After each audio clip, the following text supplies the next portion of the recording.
Yo, it's time for the Gloryfinder Forestcraft deck showcase. Now, a couple of notes, as usual. 1. Gloryfinder allows you to use any class in the deck. We don't do that. We lock it to your leader class and neutrals. 2. There are 3 neutral cards banned, which are Olivia, Odin, and Lyriel. Other than that, all cards are fair game. And final note is that even though I have opened the recent boxes Paragon, Idolmaster, and Verdant Steel, I've only done so very recently, and so I haven't had enough time to go through all the decks and update them. Because of that, it only uses cards up to Omen of the 10. But I still think they make for a good showcase, and eventually I will update them and make another video, I guess. So, Forestcraft is pretty interesting. It wasn't included in the Gloryfinder bundle, right? So the Gloryfinder bundle had Sword, Rune, Abyss, and Haven. You got a leader of each of them, and each class got specific, very powerful Gloryfinder cards, which created new playstyles or supported certain playstyles really well. However, Forest and Dragon got a bit shafted. They got 1 Gloryfinder card each. Now I know the developers didn't intend you to create class-locked Gloryfinder decks, but, you know, I think they were wrong.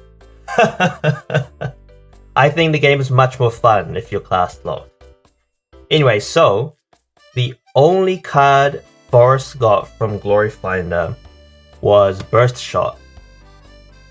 Luckily, Burst Shot is actually quite a good card. We'll talk about it soon, but it is quite a good card.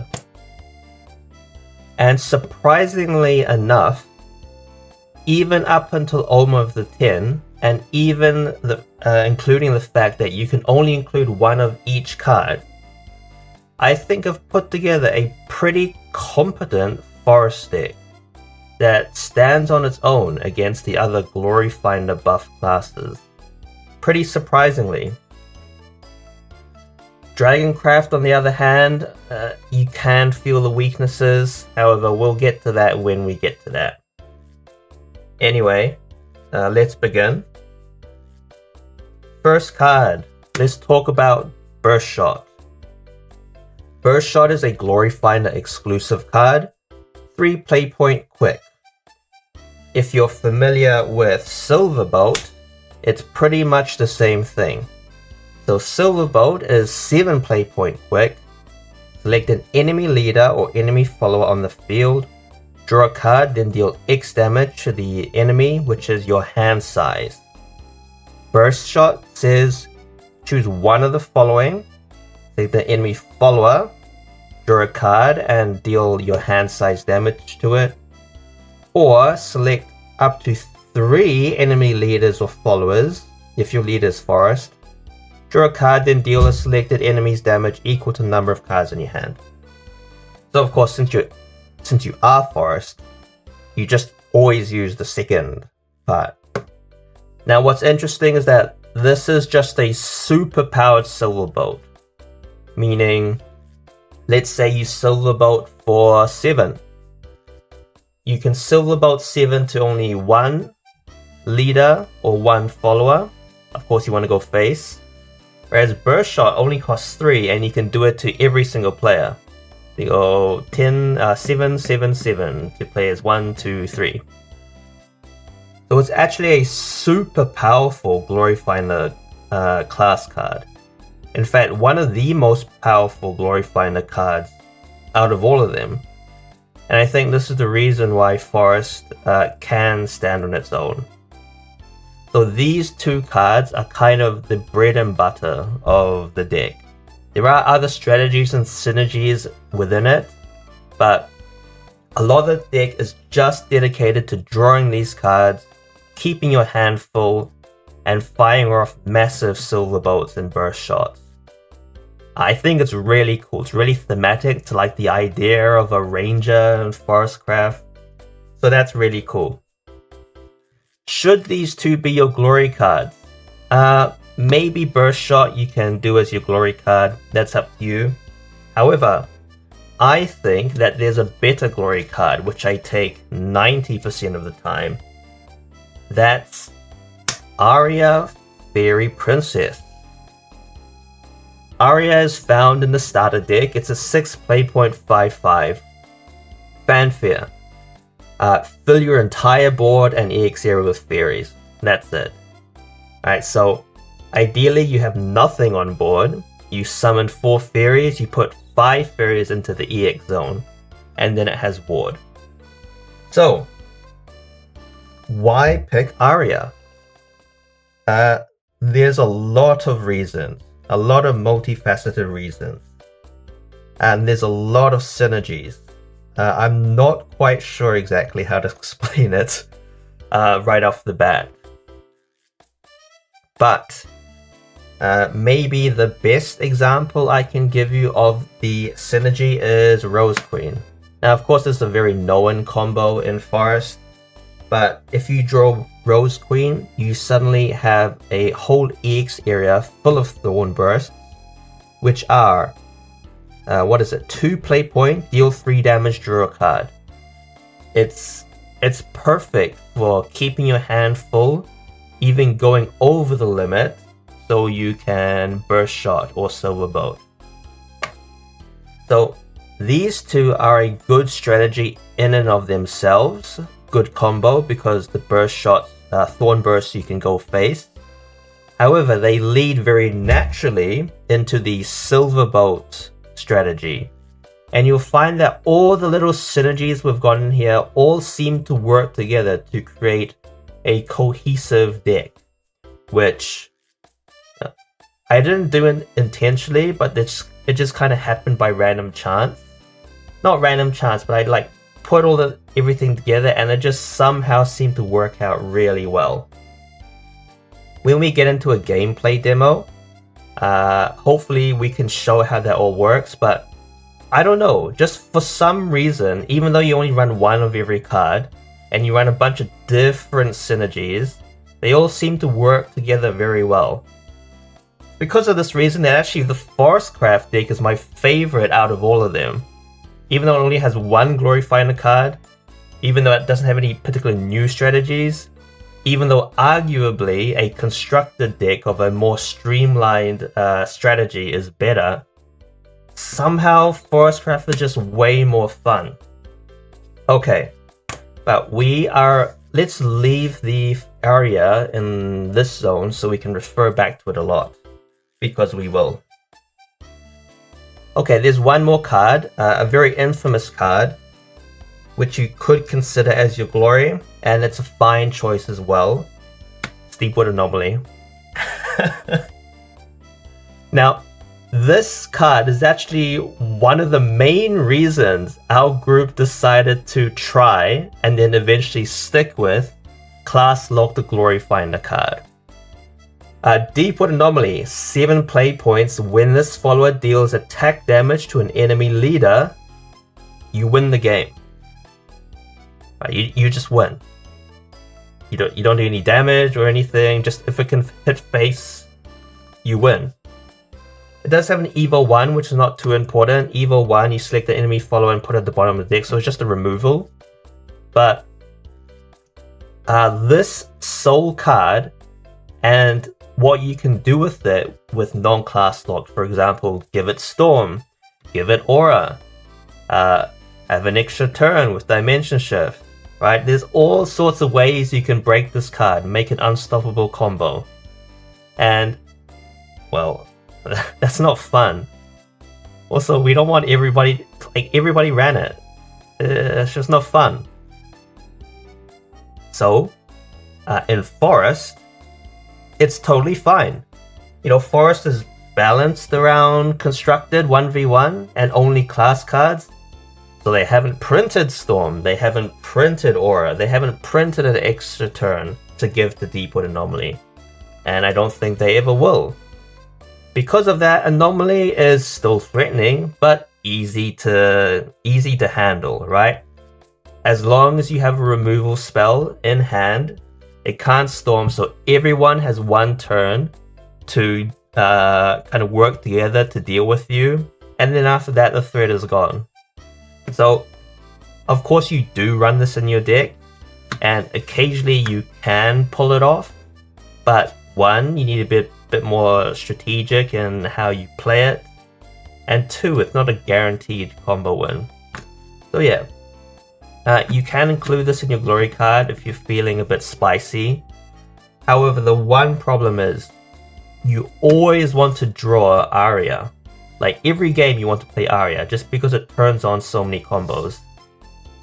When it comes to Deepwood Anomaly, it's just there as like a looming threat. Like you could play it at any time, and because of that, players have to play around it. You know, like maybe they all have to save a removal in their hand, which kind of screws up their plays.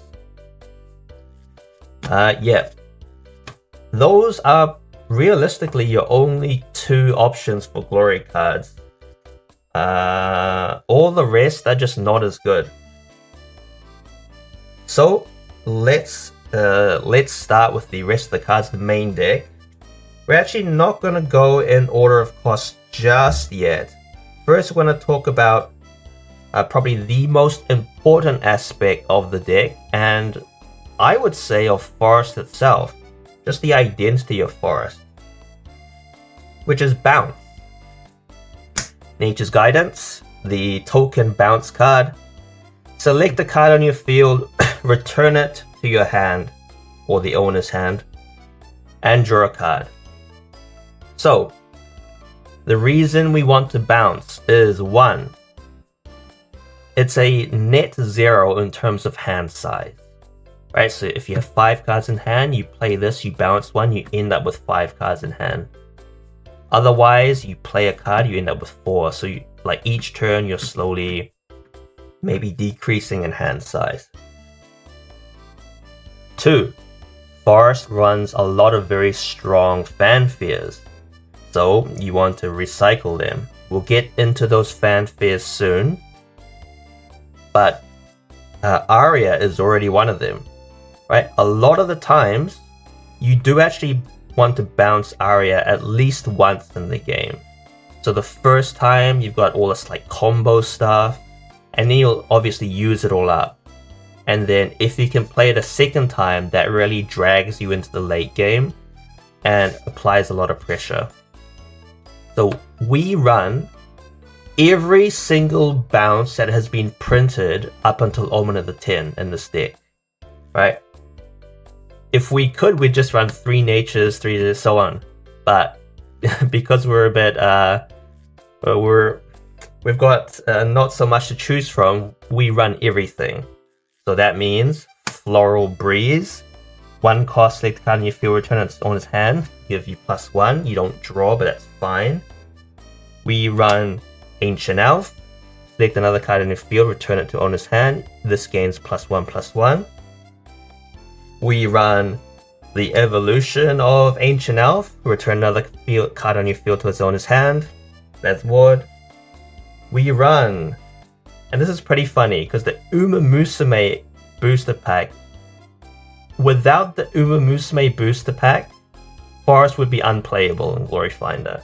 Because you have Marvelous Sunday, return a card in the field to owner's hand, give your leader +2. The heal doesn't really matter. And we have Yukino Bijin. Return another card on the field to owner's hand. Do I need to say it? It's the same effect every time. We even run the extremely expensive Inez Fujin 6. It has a bounce and rush assail, but we play it for the bounce. It's good. Like, you might think it's too expensive and it doesn't really come out. No, it's good. Like, when you play it, you feel good about it and you like drawing it. And finally, of course, the most important bounce, we have King Elephant. Even though it's actually used as a finisher. But King Elephant, then any number of cards on your field, you bounce the whole board, return them to the owner's hand, give this follower XX. And evil for 4 is what? You just double the attack. You just double the attack and ignore ward. So it is a finisher, but it is also a bounce. So what is that? 1, 2, 3, 4, 5, 6, 7, 8 bounces in the entire deck. And luckily that seems to be enough to make the deck consistent, right? Okay, so what are we bouncing? That's a good question. Let's look through the deck now in order. Oh my god, I dropped my cards.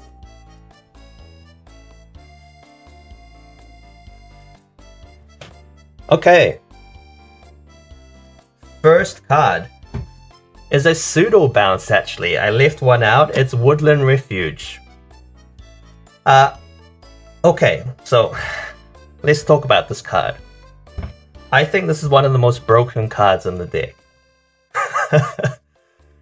It's a 1-cost amulet. Select a pixie, follow on your field, give it +1. Okay, we're not using it for that. We don't really care about the +1. It can come in handy a little bit. But the real reason we use this is the tap ability. 1 cost, return this card to your hand. Just this card, not any other card, you return it to your hand. So, why is this so important? 1, it's pretty much a bounce. It's a pseudo bounce, right? It has all the advantages of a bounce, being you don't really decrease your hand size. 2, it's an infinite bounce, right? You can play it, bounce it, play it, bounce it, play it, bounce it. If you don't have the play points to bounce it, or your hand's too full, you just play it and leave it. Like, no one's gonna spend any removal on a 1-cost amulet that does nothing. So what that does, of course, is that just by itself, it activates like combo 3, combo 5, which we'll see later, of course. Just by itself, like if you draw this card, you don't need to play fairies and stuff, which is why Aria is there, because all the fairies activate combo. With Woodland Refuge, you just activate this card activates combos all on its own. It's like, I can't state enough, I can't emphasize enough how powerful this card is, especially in this deck. And like, I'll be honest, that surprises me as much as anyone else, but if you play with this card in this deck, you'll see it really is one of the most important cards of the deck. So that's Woodland Refuge. Oh, one more thing I should note in terms of combo, right? So one problem with fairies is that if you want combo, you have to play them on your board and they stay there, they're stuck. Like, what do you do with a fairy? It can't even attack, it doesn't have rush.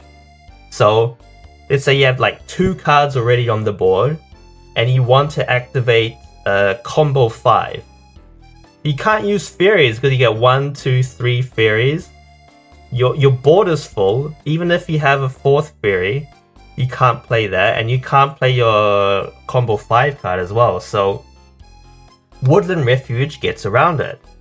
If you're playing combo 5, you can do 1, 2, and then maybe a fairy, and then 3, don't bounce it, and then no, so 3, the fairy is 4, and then combo 5. And it's only like, what? It's only 2 extra mana, 2 extra play points. Such a good card. Let's move on. Next is another 1-cost amulet. It's Harvest Festival. Now this is also a good card, but it's a bit more niche. Basically, you play it. If you pay 1 and tap it, you just get rid of it, heal yourself a little bit. The passive is what's important, which is when this card leaves your leaves your field, draw a card. So, of course, you get to draw a card when you use the tap, but you don't really want to use the tap. If you're trying to draw cards, this is the perfect card to bounce. So we have 8 bounces, remember, in the deck. In fact, let us just put Nature's Guidance over here, because we'll also be referring to bounces a lot, so that's just handy for visual. You play it, you bounce it, you draw an extra card. It's worth it, it's actually worth it if you're low on cards just to use one of your bounces on this, just for the draw. If you bounce it once and then you tap it, suddenly this card is a draw 2 in essence, which again, you want to keep your hand full in this deck. It's just very useful for doing so. Next card is a spell, it's Fairy Circle. Sometimes you don't really want to play your Aria. Maybe you've got 3-4 cards on board and you're like, Aria is a bit of a waste. Also, it's expensive. Fairy Circle fills your EX area a little bit, turns on your combos as well. You can push out the fairies. It's just a good synergy card, not much else to say about it. In this deck, just remember that you don't play the fairies just as 1/1 bodies. You pretty much always want to use them to turn on combos, EX area synergies, stuff like that. Now in 1v1, maybe it's a bit different because you start at one play point and tempo might be important, but in Gloryfinder, right, you start at 3 and then you go up to 8, 9, 10 very quickly. 1/1s just won't cut it. If you have 1/1s in your EX area and you're playing this deck, do not just shove them out as vanilla 1/1s, even if you have floating play points, right? That's not how you do it. So actually Forest, I would say, is on par, maybe even greater than the Rune deck in terms of skill expression, which is another reason why it's so fun. And another reason why I always misplay with it. Okay, next one. Mark of the Six. It's just a quick spell to reduce any damage you take to 0 on one attack. This is just good defensive, what can I say? There are quite a few cards out there which deal a lot of damage face, right? For example, Storm, even over 10 damage, so you just save it for this. Another thing is, 1-cost spells are good for combo, right? You could use this as a combo. And unlike a fairy, it doesn't take up space on the board. The worst comes to worst, if you really need to get a combo, you just play it. It's a spell that goes in the cemetery, you don't get the effect, but you do get the combo. Also, look at that, right? I managed to get a parallel shiny version of it. Look at that. So beautiful. So cool. Anyway. Next card. A classic. Elfchild May. This is a 1/1 fanfare, deal 1 damage to a follower. If you bounce it, you deal another 1 damage, then you can play it again. A very classic combo in Forest, especially during the early days. My thoughts on it in this deck, however, not that good. I'll be honest, it's not that good. And I think the main reason why is because Gloryfinder is accelerated. Elfchild May is very good on turns 1, 2, 3, 4, because the opponent characters have low health, and so you just ping them off. Past that, it doesn't hold up. It scales very badly into the late game, you could say. You don't even want to waste a bounce on it, because, well, you waste a bounce, they're very valuable. And what do you get in return? You get 2 damage ping, right? So, even though I love May, I have a lot of nostalgia for May, I think she's probably going gonna be cut. One of the first ones to be cut when I get around to updating the cards to the new set. That's another reason why I wanted to show off these decks. First off is because there's a lot of very iconic cards that, unfortunately, just like the real digital card game, either get rotated out or power creep. So, sorry May, I think you're gone. Next card is Sukuna. So Sukuna is a 1/1/1 Evo 1 to Evo into a Storm. Now this is one of those combo cards, the combo payoffs we've talked about. So Storm, combo 3 it becomes a 3/3, combo 5 it becomes a 5/5 Storm. Right? So 5/5 Storm out of nowhere is excellent. Right? It's just good. And it's not too hard to pull off the combo 5. Right? So you have, let's say, 3 fairies in your EX area and you play 1 spell, then you get your 5/5. And let's not forget that when you combo with fairy tokens, you also get them on the board. That's why you don't want to play them without combo, is that when you combo with them, you still get them on the board. It's extra pressure. So Sukuna, Brave and Small, she highlights another aspect of the deck, another synergistic aspect of the deck, which is we include a good amount of storms. King Elephant is an example, of course. And Sukuna, oh, I did get it a bit wrong. You only need to play 4 cards because Sukuna counts herself as the combo 5. Actually, does the Evo count as combo 5? I don't think so. I might have to check up on the rules on that. But yeah, just a nice card, a cute card. I love how she's like riding on a bunny. Look at that, and the bunny is one of those floppy ears bunnies. I can't remember what they're called. I love that. Is it a bunny?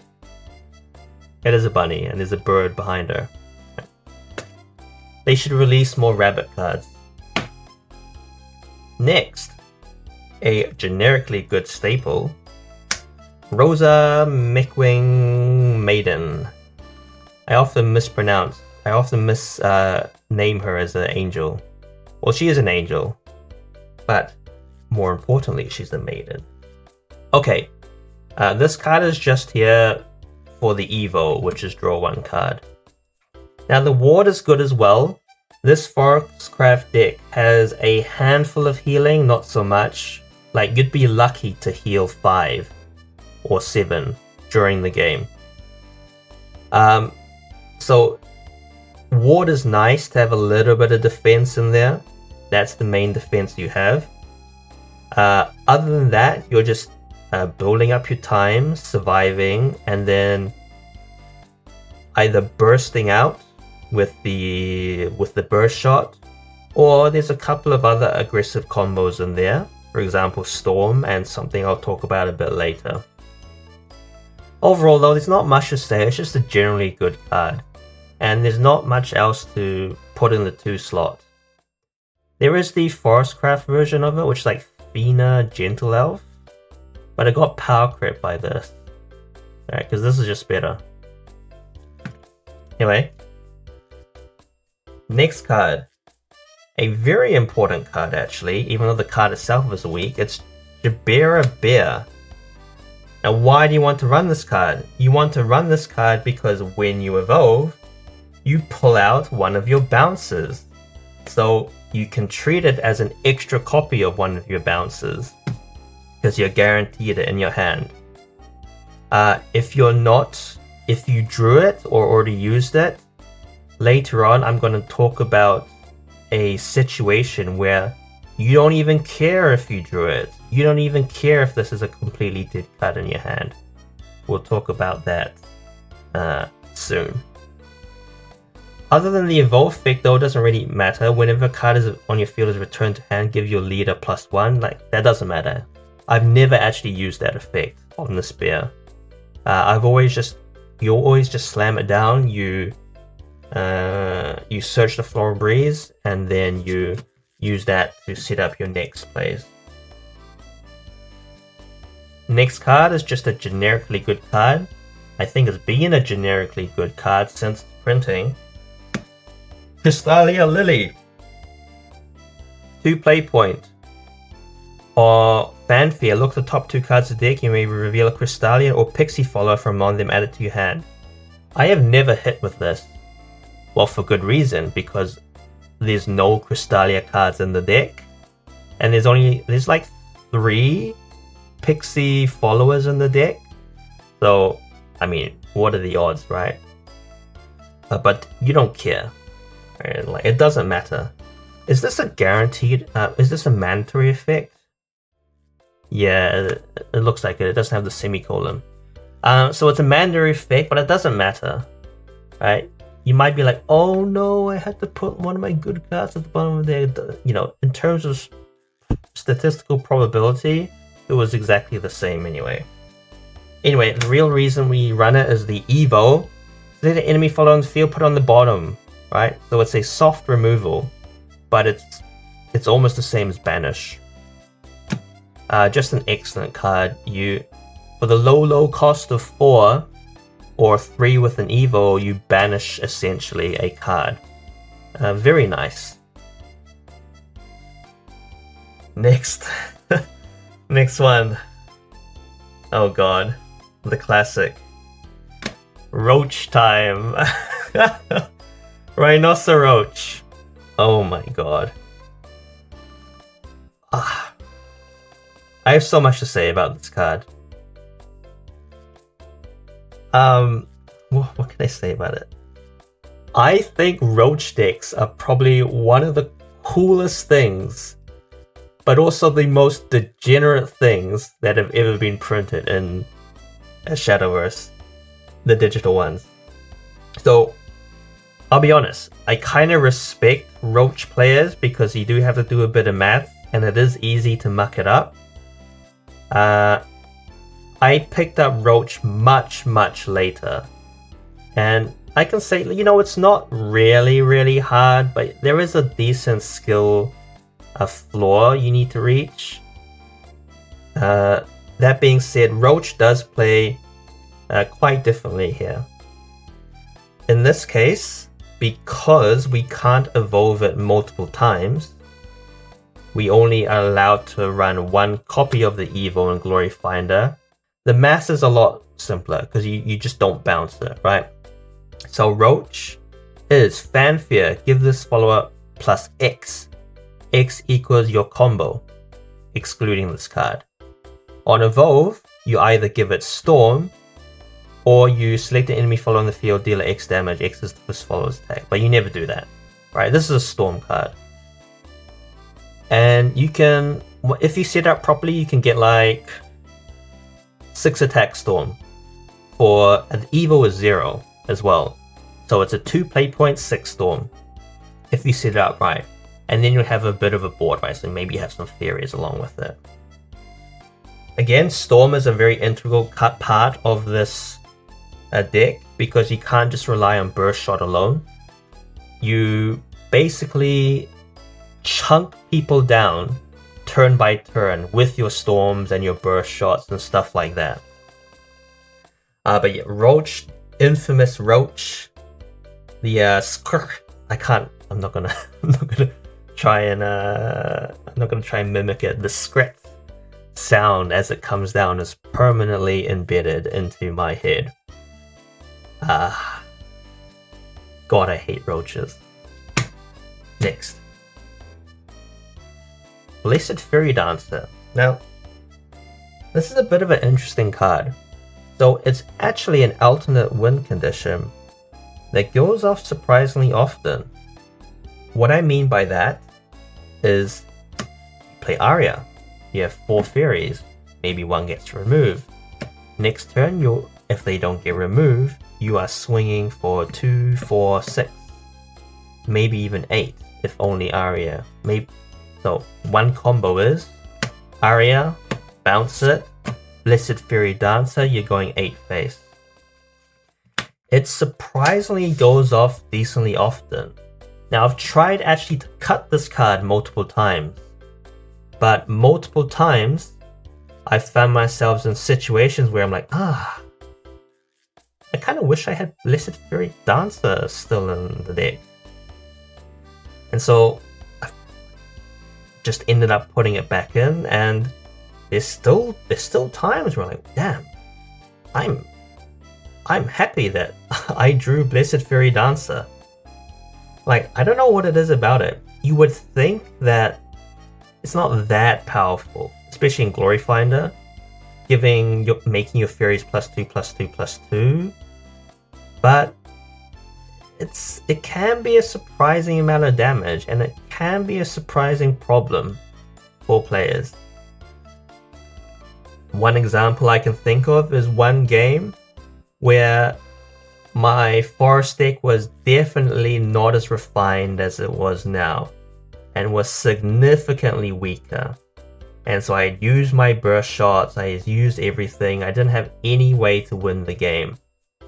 However, I found a turn to fill my board with fairies and play Blessed Fairy Dancer. So it wasn't even Storm, I just like played a bunch of fairies and this. I just presented a board of 2/2s and they couldn't deal with it. And that eventually ended up allowing me to win. So it's surprisingly good. Even I'm surprised with it. I think though they have printed or are printing cards which allow you to do this on a spell. If that's the case, it's probably better. But in any case, I'll always remember you, Blessed Fairy Dancer. You don't have a name, but I'll always remember you. Next, Sylvan Justice. A quick spell, always very valuable. Deal 3, put a fairy.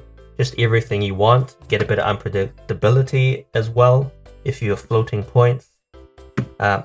Nothing much else to say, just an excellent staple card. Next, Woodkin Curse. Okay, so similar, but it doesn't remove. However, it can deal with any high attack. It can deal with any high attack follower. You just select it, it cannot deal damage this turn. I don't know if that applies to effects or not. Probably. But you still would need for them to attack first and then put this on them. And whereas if they're smart, they'll activate the effect first, then attack or something like that in terms of ordering. One very fun thing I did with this card in a game was that one opponent was actually attacking another opponent for lethal. However, I was very far behind. I knew that just by myself, I could not defeat that opponent. So what I did was I Woodkin cursed that attack to save the other opponent. And because of that, we suddenly had a silent agreement. And he started focusing the other opponent. And either of them could have killed me at any time. But with this one play, I suddenly turned them against each other. And I ended up winning that game. So this single card solely won me the game because of table politics. And that's why I love Gloryfinder. Even, like, I was very far behind in that game, but even if you are that far behind, like, you can claw it back. You just manipulate the players just right. And for this one, I used it not for myself, but to save another player. And I gained their favor. And then the opponent did end up killing them next turn, but by that time they had launched enough damage into them as the kind of like retaliation that I was able to finish them off. Awesome card. That's why I'm never gonna cut this. Some cards you just have good memories with.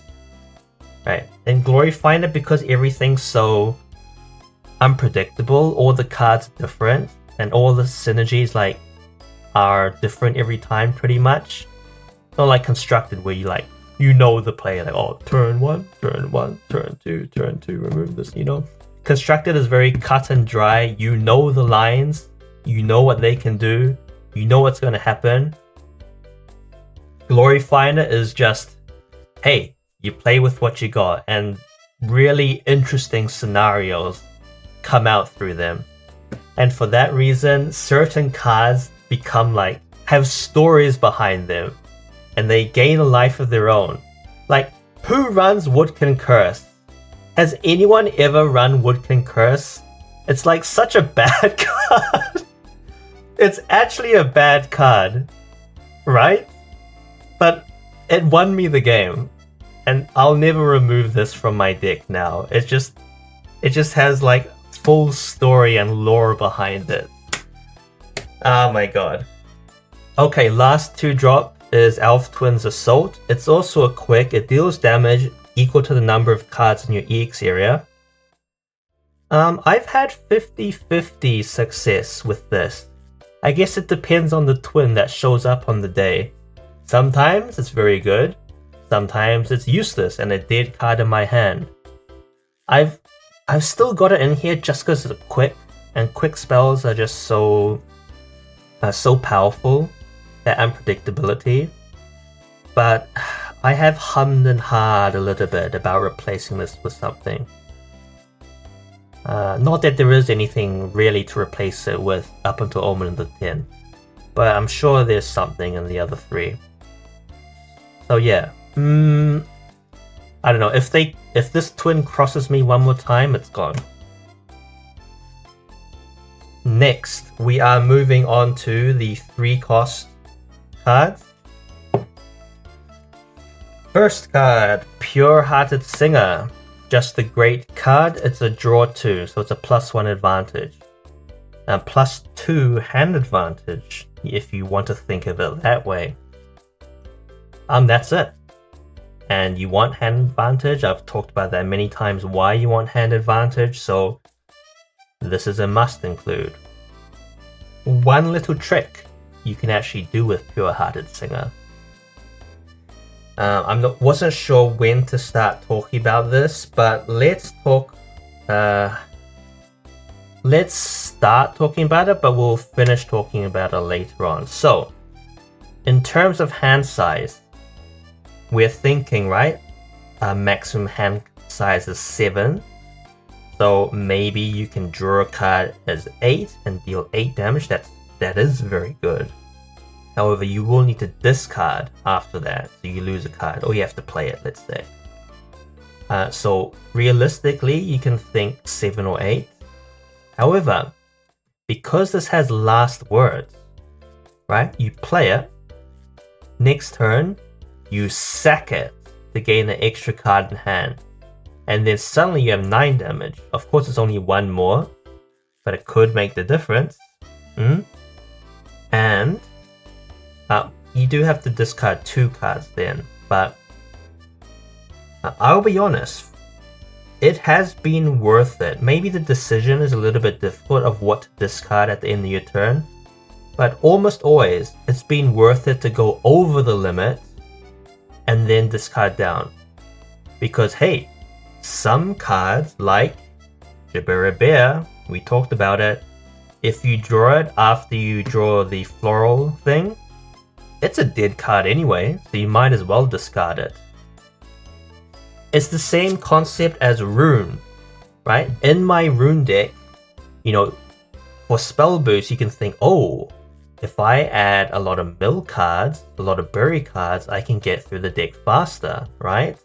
You know, you put cards directly into the cemetery. But no, that's not good.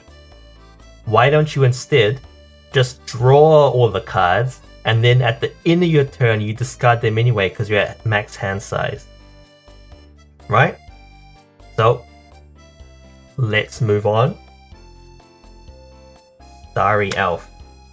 Starry Elf is for getting your amulets. In particular, what is it called?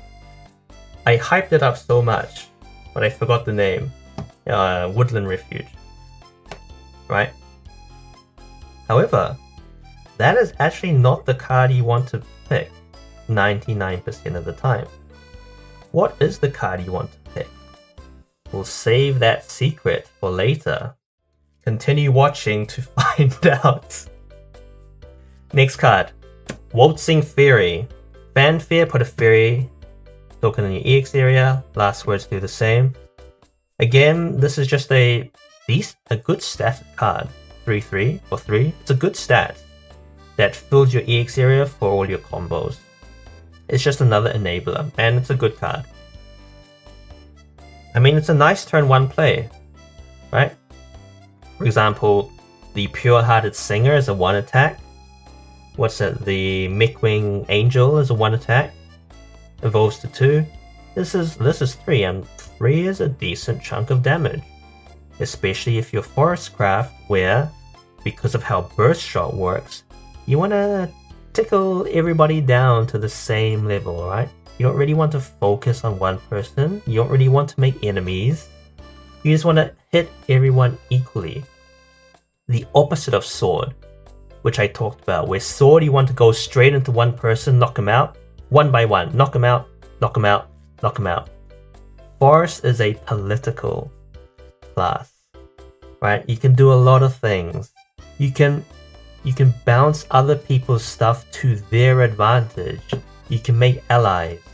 You can do the Woodkin Curse thing, right? So Forest, you just a little bit to you, bit to you, bit to you. Burst Shot, I win. Very fun class.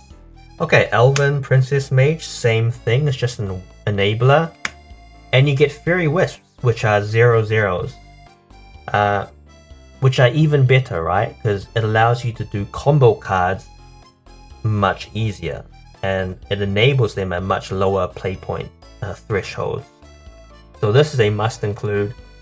Is it from the starter deck? No, it's from one of the booster packs, but wasn't this a starter deck card in Shadowverse Digital? Can't remember, but an iconic and classic card. I'm glad it's, I think it is. I'm glad it's so powerful that it's pretty much always going to be run in Gloryfinder decks. Next, a Storm card, Beetle Warrior. So combo 3, gain +1/+1 Storm. There's a 3 play point, 4 attack Storm. Not bad. Pretty good. The real power comes from bouncing it, right? Because you don't need to do the combo all over again. Once you've fulfilled the combo, it's a Wisp, Wisp, Beetle Warrior. You've used 3. Bounce for 1. Beetle Warrior is 7. And I guess you don't have enough to bounce again. There's no 0 cost bounces. But hey, that is 8 Storm in 1 turn. For 7. That is well above average. And even if you don't have the Wisp, you have the 2 Fairies, that's 9. Right? So just cards like this, very, very powerful. You can get, that's why we run a lot of token generators as well, so it's active more often. But it's very consistently powerful. Next we have Rose Gardener. Evo for 1. Oh, this was the starter deck one in digital. My bad. But again, a very powerful card. On evolve, return an enemy follower to the owner's hand. Again, you can use this as politics. Hey, you've got a card with a very strong fanfare, or maybe not very strong. You've got a card with a good fanfare. How about I bounce it back to your hand so that you can use it again? How would you feel about that? Oh, that'd be pretty good, yeah. Okay, I'll do you a favor and you can do me a favor on one of our next turns. How about that? Okay. And so you make deals on the table, right? Now, of course, you can just use it as normally, which is to soft remove something.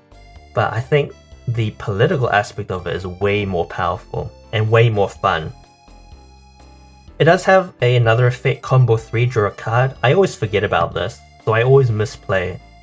One day I'll remember the combo 3, draw a card. But that just makes it better. So excellent, excellent. Next, Asian Flash. On race, same, bounce a follower and gain +1/+1. Exactly the same thing as Rose Gardener. And you just run multiple of these because they're decent removals, even though they're soft removals. Because they don't care about health thresholds, they're good late into the game as well. But yeah, exactly the same thing as Rose Gardener. You can use it as intended or as a political bargaining chip. Next card, Magical Fairy Lilac. So you play for 3 and then you tap for 1 to destroy any follower on the field. Just the fact that it destroys instead of bounces is the reason why it's here. Because Forest doesn't have a lot of like straight destroy effects. Other than that, like it's okay. It's not the most powerful. I think eventually it will be power crept, but as of right now, it's okay. We don't run Fable. We don't run Fable, the Fable package in this deck. So you only get it off once. However, okay, so I always get confused how this works. So you play it, you tap to put a Fable counter on it, right? And then you pay 1 to remove it and destroy. Can you do that multiple times? You actually can. So if you put like 2 Fable counters on it, you can pay 1 and then 1 to remove multiple ones. However, we have no way to put Fable counters on this. So it's just a 3+1 4 play point remove anything. Which is fine. It's not bad. We have no synergies for it, but it works by itself. It's a standalone card. What's more, next turn you can do the same. And it has a decent health pool. So yeah, like even though you can't use it to its fullest extent, it's still just a solid standalone card. Next card, Homecoming. This is a really cool card. Okay, so just by itself, 3 play point bounce. That's it. You put it, not to hand though, you put it on the top or bottom of the deck. One of the opponent's enemies follow. However, combo 5. Each opponent puts each follower from their field on the top or bottom of the owner's deck. So it's a full board clear that gets around every protection. Right? So you can't protect against Homecoming because it just says you just put it from your field on the deck. It's not destroy, it's not banish, it's not bury. Although I don't think bury has any protection effects either. But this is just it's an unstoppable removal of everything. Now they do get to put it back on top of the decks, but tokens don't get put on top. And like if you put it on top, right, you still have to draw them. Like you put 2 cards on top, of course you get the best one again first, but the second one you still have to draw. You have to run this. It will save you against big boards like Dragon and Sword. It's definitely saved me 1 time against Sword. It doesn't come up that often, I'll be honest, but when it does come up, it wins you the game. So, for example, Sword had an unbeatable board against me. I was able to pull off the 5 combo, and that just swung the entire game in my favor. Next, one of the weaker cards, Ivy Spellbomb. It's not a quick spell. If it was a quick spell, maybe I wouldn't even think twice about putting it in. But as it is right now, deal 5 damage. Combo 3, deal 3 to the leader as well. It's not terrible. Right, 5 damage is a lot. But 3 play points is also a lot. Is 3 damage to the leader a decent amount? It's okay. Is it worth it to combo 3 to deal 3? Sometimes. It's a 4 out of 10 card, I think. Oftentimes, just because of its cost, it just sits in my hand. and I can't really use it. But you know, it's not a bad card, essentially. I don't know, I have mixed feelings about it. I'd rate it 4.5 out of 10. I hope eventually something replaces it. Not that I have any grudge against the card though, I think it's a nice card, beautiful card. But I don't know how playable it is. Alright, final 3 drop. This is the one we've all been waiting for. This is... We talked about the 1-cost amulet, the Woodland Refuge was the most important card. No. It's the second most important card. This is the most important card of the deck. Path to Purgatory. Fanfare, draw 3 cards. Now you do deal 3 damage to your leader. However, it's an amulet. You can bounce this card. It fills your hand. It also overcaps your hand. Okay, imagine this. You have 7 cards in hand, 10 play points. You path the Purg. You bounce it. You path the Purg. You burst shot. 3, 6, 9, 10. How much damage is that? 14 or 15. My math is not good. I don't want to do math. But it's 14 damage. Right? Like, only Rune could do more with some Malakio meme or Chimera. But this comes on way faster. Like if you draw Path to Purg and you draw Burst Shot and you draw 1 bounce, it's online. You deal 12, 13, 14 damage in a turn. Right? And you only have to wait until you have 10. You don't have to wait for Spell Boost 20. You don't have to wait for Malakio. You can just pop this at any time. Now it is high risk, high reward. But hey, the deal 3 damage is not nice. You don't have too much defense as Forest. However, you start with 30. Right, so use it to your advantage. Health is a resource. In terms of the other effect, if you have 6 or less health, tap to deal 6 damage to each enemy following the field. I have never been able to trigger that. Okay, but it does take up a place on the board. It does overfill your hand, so you do have to discard quite a lot. But again, that's not necessarily a disadvantage. Even if you have 10 cards in hand and you have to discard 3, they're going to be the worst 3 of those 10 cards, right? And think of it this way. What if instead of discarding those 3 cards, those 3 cards were actually at the top of the deck? So you would have had 3 not as good draws for 3 turns.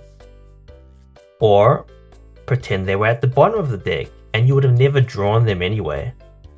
Right? Overcapping your hand and having to discard down honestly has more advantages than disadvantages, especially in Shadowverse involved.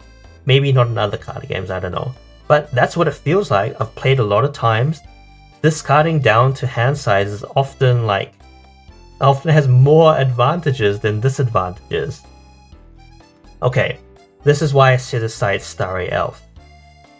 You want to see Path to Purgatory every game. That's what's going to keep your hand full. That's what's going to activate massive combos. Starry Elf, you just search it every time. Now another thing, Path to Purgatory, there's only one real issue with it, is that once you've played it, you can't get it off your board without bouncing it, right? Because the effect here is, if your leader is 6 or less, tap, right? So I'm pretty sure you can't tap this for nothing. You can only tap it if your leader's defense is 6 or less. So it does clog up the board a little bit. However, one thing I've found is totally fine to do is to bounce it one final time. Now you do use a bounce. However, let's remember why we put bounces in the deck in the first place. We put bounces, of course, one, to repeat excellent fanfares.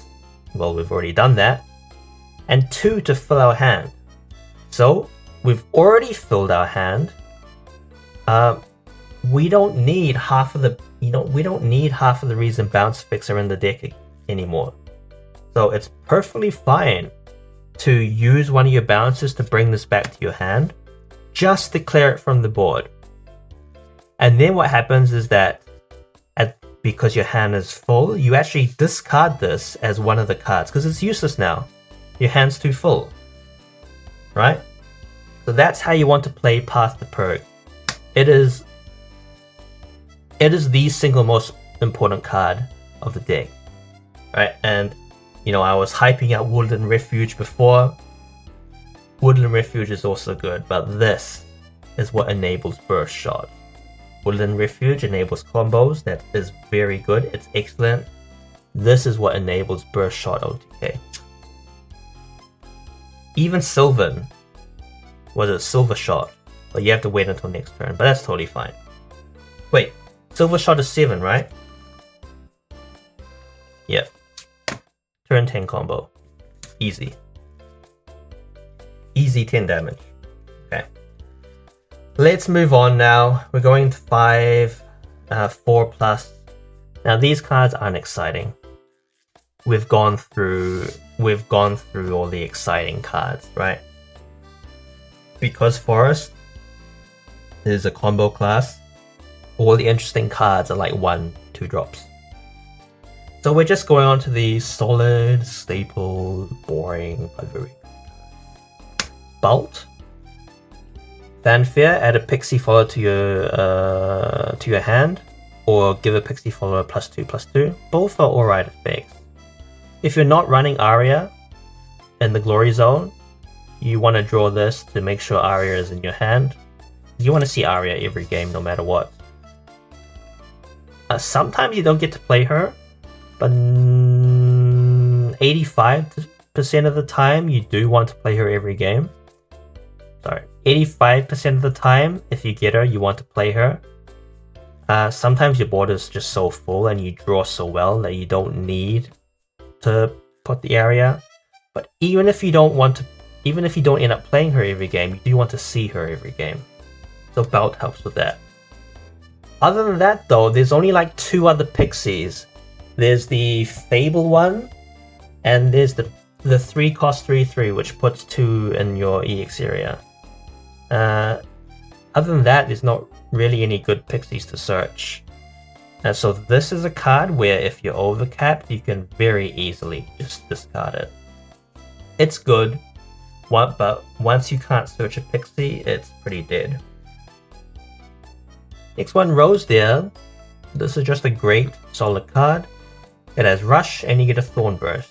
So essentially, it's a +0 in hand, so you don't lose the card in hand because Thorn Burst draws you 1. Yeah, it's just good. Really solid staple card. Very nice. Yeah, just a very nice card. Next we have Dolor Blade Demon. Now, this is...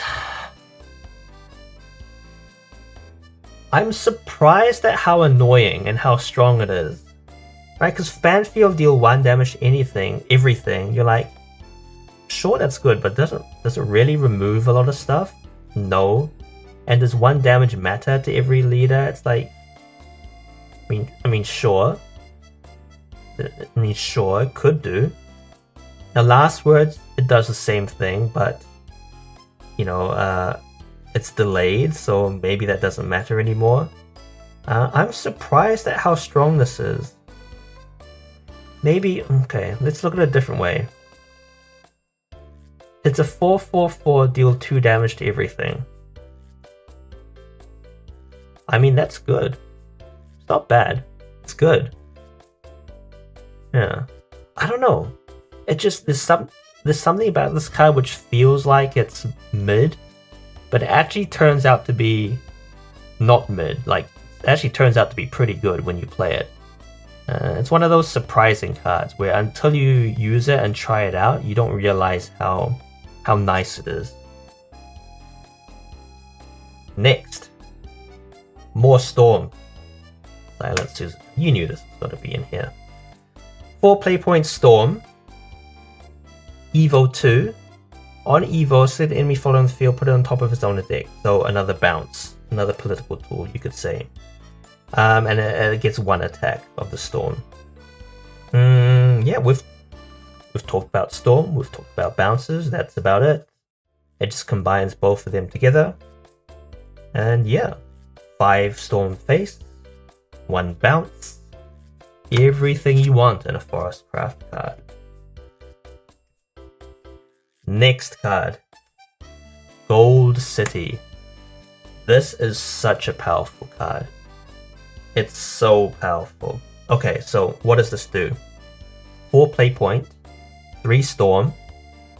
Sorry, if there are 8 cards on the field, it has Storm.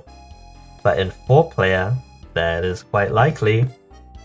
Fanfare recover 3. Okay, so I'm going to try and do some math here into how this plays. Because it's very nice. And I'm too small brained to do it in my head. So let's say okay, let's say you have like 1 card on your field. Let's say you actually put 2 cards on your field.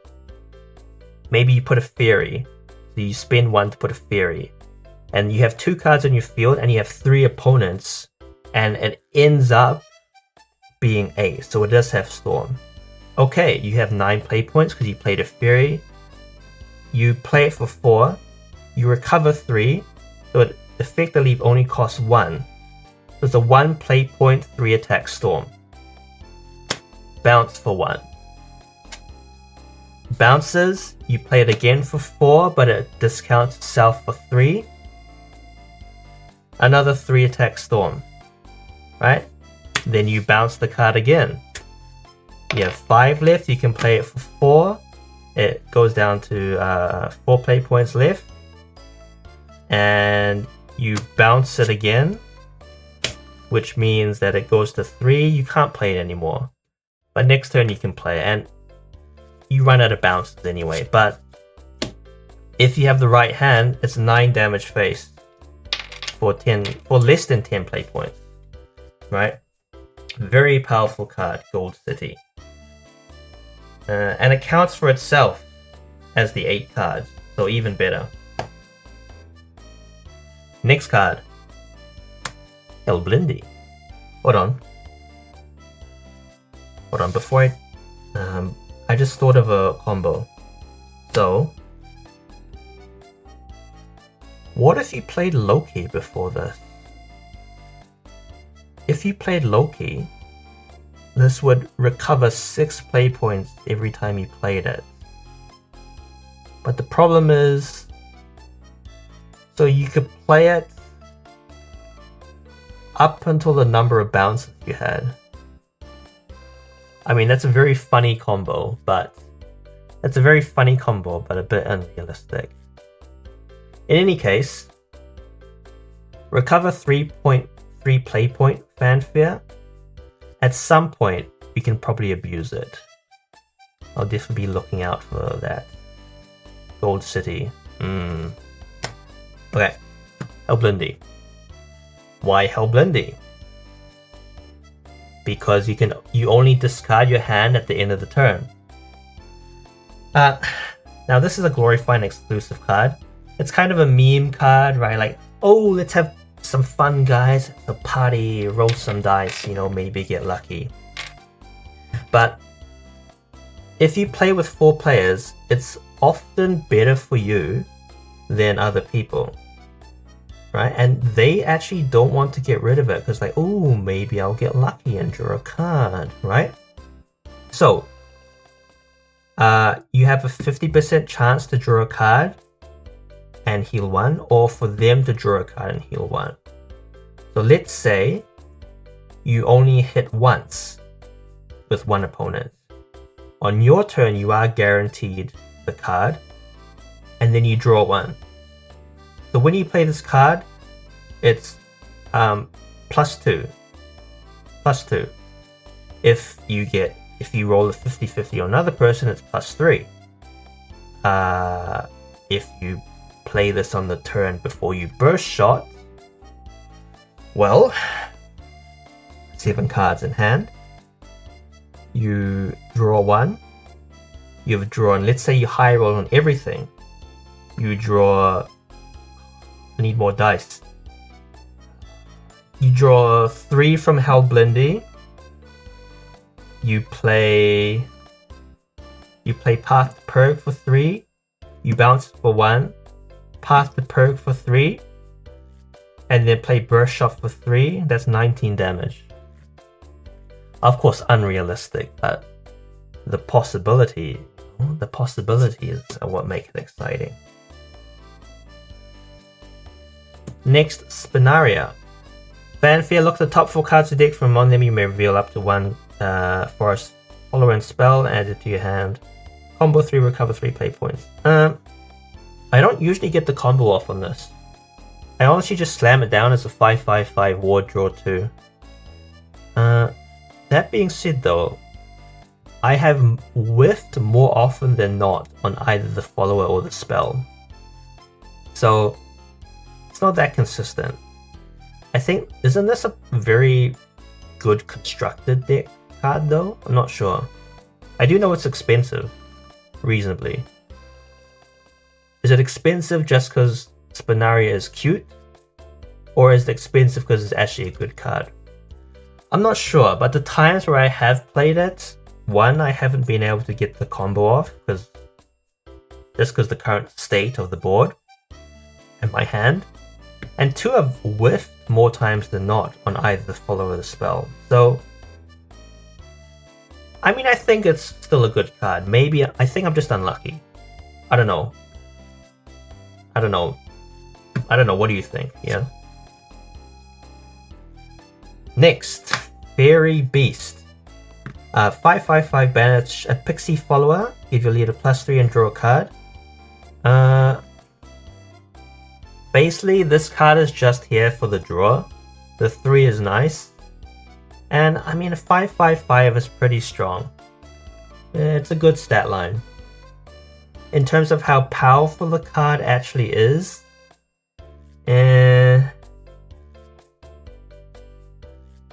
I would say this is the kind of card you play to not draw aggro. Let's talk again. We talk like a little bit political now. Sometimes it's best to lay low.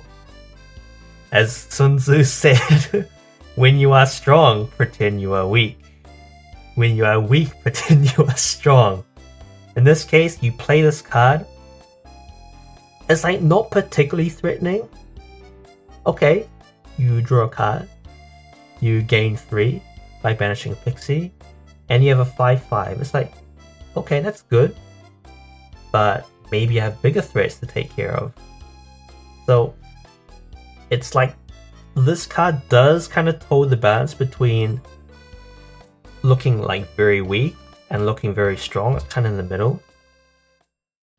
I don't know whether I'd keep this in future revisions though.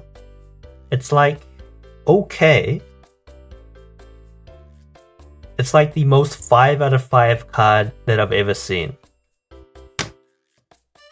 Next one, Cassiopeia. This is an SLR pull, very nice. Let's take a look at the very low quality shiny premium foil. Pretty nice. Cassiopeia, Fanfare. Set any number of enemy followers and deal them X damage, which is your hand plus your EX area. It's just a good removal card. Especially after you play Arias, you have 5 and you have a big hand as well, so 6. That's 11 damage for 5. It's just a good board player. Forest doesn't have a lot of good board players. It has like Homecoming and then what? Dolorblade Demon? So, I mean, you just at times you just need a board player, so that's why Cassiopeia is good. Next card, Cosmos Fang. Oh, Cosmos Fang is a good card. Fanfare. Search your deck for a beast follower, reveal it, add to your hand. So I think there's only 2 beast followers. There's Gibera Bear, and there's the Fairy Beast. Maybe that's why I run it. I forgot about that synergy. Yeah, I mean, that's a good reason to run it. But the only reason we run it is to get Gibera Bear. And then we get Gibera Bear so we can get Floral. So actually, the only reason we run Cosmos Fan is to draw Floral. Now you do need to spend the Evolve on Gibera Bear, which means you don't Evolve this. But that's fine. Okay? Because what is it on Evo? Select an enemy follower, return it to its hand. If it's an Evolve follower, you destroy it. But, like, the Evo is nice. But the main combo is actually Fanfare, Gibera Bear, Evo, Floral. That's the main reason. It's a 5 play point search for Floral. Because you need to draw all the bounces you can in Forest. Yeah. Aside from that though, I love the art. This is a proxy, unfortunately. I am going to buy the proper one. But I love the style change, right? So you have a beautiful dress, very floral pattern, and then she turns into a phantom thief. That's so cool. I love the phantom thief aesthetic. Let's move on. Elf Knight Cynthia. This is probably the first card I would cut. Sorry, Cynthia. But it's just too janky. 5/5/5 Rush. Strike, banish a card in the X area. Deal 2 damage, summon 2 fairies. Like, on paper it's good. But more often than not, it's just too expensive and a dead card. Right? I don't know how else to describe it. It's like, when I draw this card, more often than not, I don't want to play it. It's just too expensive. Like, it just becomes a brick in my hand. I don't know why. Like, you would think that the Fairy Beast and the Cosmos Fang are also bricks, but at least they draw. I think that's the reason why. Because Elf Knight Cynthia doesn't draw, it's like, I'd rather play a different high cost card or a lot of low cost. This just ends up being a brick. So, from my experience, this is the first card I would replace. I'd replace it with a new 1, 2, or 3 cost card. I mean, the effect is fine. It's just not worth it. 5. Robin Hood. Select the enemy follower field, deal at 4 damage. Tap 1, select the enemy follower field, deal at 4 damage. Again, I would get rid of this as well. The reason I've included these two is because, you know, up until Omen of the 10, there's not that many decent cards, right, that haven't been printed yet. But with 3 extra booster packs out now, I'm sure I can very easily replace these two with something better. Something lower cost.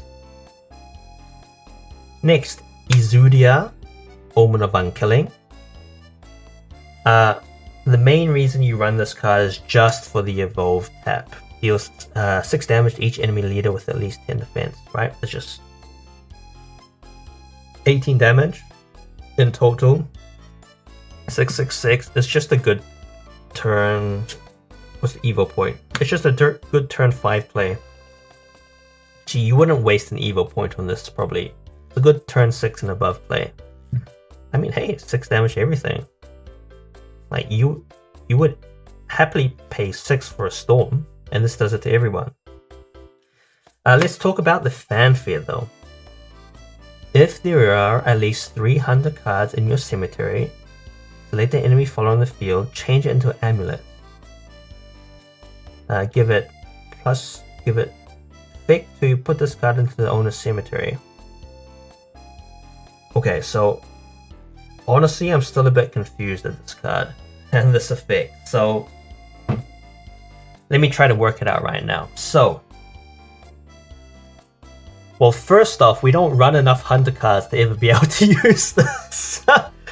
It's like maybe 1 out of 10 games we'll have enough Hunter cards. Do we even run 3 Hunter cards? We might do. I mean, this is a Hunter, but it's getting removed. I'm pretty sure we don't even run 3 hunter cards to be able to get that effect. But in any case, so if a miracle does happen and we have 3 hunter cards in the cemetery, what we do is we brick an opponent. So I'm not sure the exact ruling. I'm pretty sure they still keep their tap effects, but they can't attack. So let's say you have a big boy on an opponent's field. You play this and it's not just a removal, it's like a petrify. And so they suddenly only have 4 spaces on board unless they pay 2. It's a really interesting effect. It's a really interesting effect. I don't know how effective it is or how useful it is though. And we're never gonna get it off anyway, so the Evo is good enough to justify it all though. Last card. The greatest card of them all. Forestcraft. Give this follower plus X, X equals the number of cards in your X area. It has ward, it's a 1/7, evolve for 1. If the enemy follower field, deal X damage, X equals this follower's attack. So, it's actually a pretty decent stat stick, all things considered. Right? Even if you have 3, it's a 6/7 for 7 cost. And it has ward. I mean, and it's just a big single target removal as well, because you deal 6. Like, honestly, it's a fine card. I'm not in a rush to get rid of it. It's been useful in the times of drawing it. Yeah. That's about it.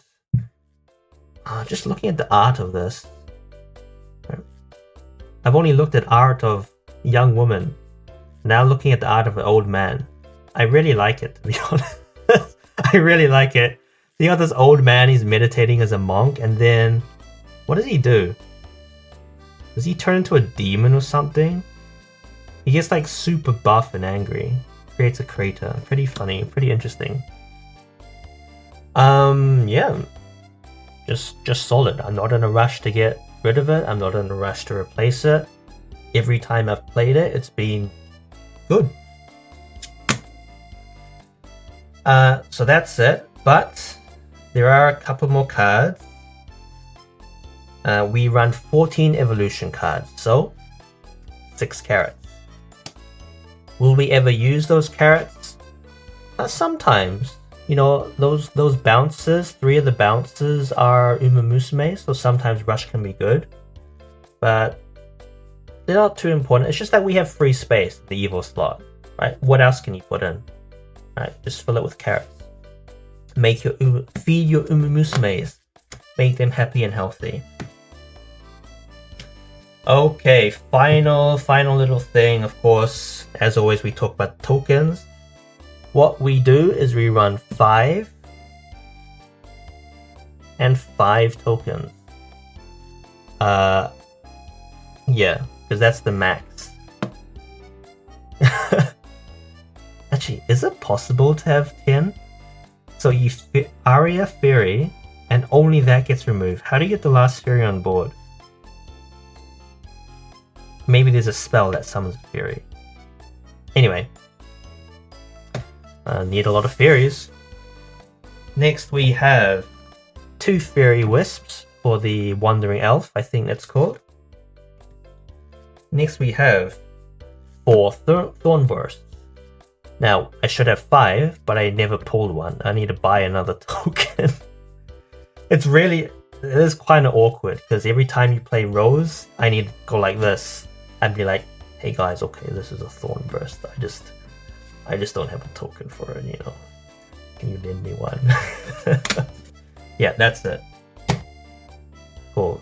This one was a lot of fun. Forestcraft is my favorite deck by far. Which is surprising, considering it only got 1 glory card. Yeah. Latest.